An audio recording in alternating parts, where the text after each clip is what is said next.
Hey, thank you for joining me today as we continue through this book, The DIY Guide to Building a Family That Lasts, 12 Tools for Improving Your Home Life. This week, we're going to start talking about seeking compromise. And the home improvement goal that we're working on is to negotiate conflict. And the home improvement tool that we're adding to our toolbox is seeking compromise. Now, we all have our own opinions. Anybody from the age of 2 on up, or maybe even our babies, sometimes they have their own opinions. We all have our own opinions and our own ideas of how things should go. And sometimes this can lead to conflict. And conflict is a natural part of life. So as I was studying this, the scripture Romans 12:18 just kept going through my mind. It says, if it is possible, as far as it depends on you, live at peace with everyone. So this is something I'm going to ask you just to keep at the forefront of your mind while we go over compromise the next couple of weeks. So you might ask yourself, well, what if someone is impossible? Because it says as long as it is possible. Or sometimes we forget that we need to have this right attitude and we get weak and we fight for our way. We pick up that imaginary tug of war rope and we pull in our own direction because we want things to go our own way. Or maybe we think I'll just do whatever it is I want to do and ask for forgiveness later. That way I don't have to be in conflict with anyone. Or you might get that passive aggressive attitude and just say like, fine, have it your way, in hopes that that other person will give in and give you your way.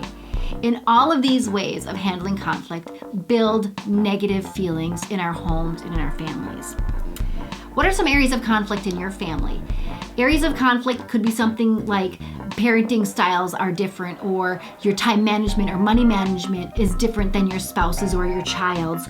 Or for children, it might be they don't like their curfew or their bedtime or your screen time boundaries. All of these are common things that families face as ongoing patterns of conflict. And in order for those areas of conflict to kind of diminish or lessen or soften or change into compromise, we need to learn new, healthy ways to deal with conflict. And that's what we're talking about.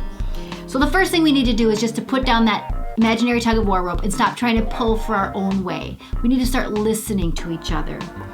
See, conflict happens when two people disagree and insist that their way is right, and this usually is accompanied with really strong emotions, oftentimes anger. You can just edit that a little bit, make it choppy. See, conflicts, they just appear in the normal flow of life because we're human and that's what happens. But the key is this. Family harmony happens when we learn to negotiate conflicts without damaging our relationships. Now that might sound either way bigger than we could imagine, or maybe you're naturally good at conflicts, but that is a key to family harmony. So if you're tired of the arguments and you're tired of the fighting and you're tired of the conflict, at some point you have to learn to compromise. You need to learn how to work it out in a healthy way. And there's a few different ways to compromise. You can do that 50-50 middle ground where you meet in the middle. It might mean less than a 50-50 middle ground where maybe you accept somebody else's idea, or you move closer, or maybe somebody moves closer or accepts your idea, so it's not quite in the middle, but you come up with a compromise. Or maybe you just agree to come back to it later, or you just agree to disagree, because some things we are healthy to just agree to disagree. Like if you squeeze the toothpaste from the top or from the bottom, maybe you get your own tubes of toothpaste, who knows? But there are ways to compromise in all situations. Well, see, this could potentially eliminate conflict, sometimes not, because there's one big requirement, and that is an attitude change. That's an attitude change in ourselves. We need to have a peaceful, harmonious attitude, which brings me back to that scripture that I said to keep in the forefront of your mind. If at all possible, as long as it is up to you to live at peace with everyone, we have to choose that godly, peaceful, harmonious attitude. We have to give up that conflict attitude, that win-lose, so that one person wins and one person loses. We have to give that up, and we have to come to a compromise attitude, that win-win, where we can come to a compromise and we all win, because we are all on the same team as a family. There's a couple things that I want to read to you from this book that I want to leave you with this week before we get into the action steps next week.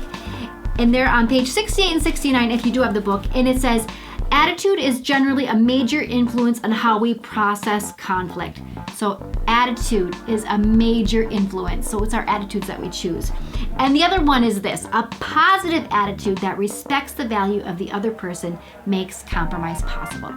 So this week, I encourage you to just reflect on your own attitude and to start to choose that peaceful, harmonious attitude with your family.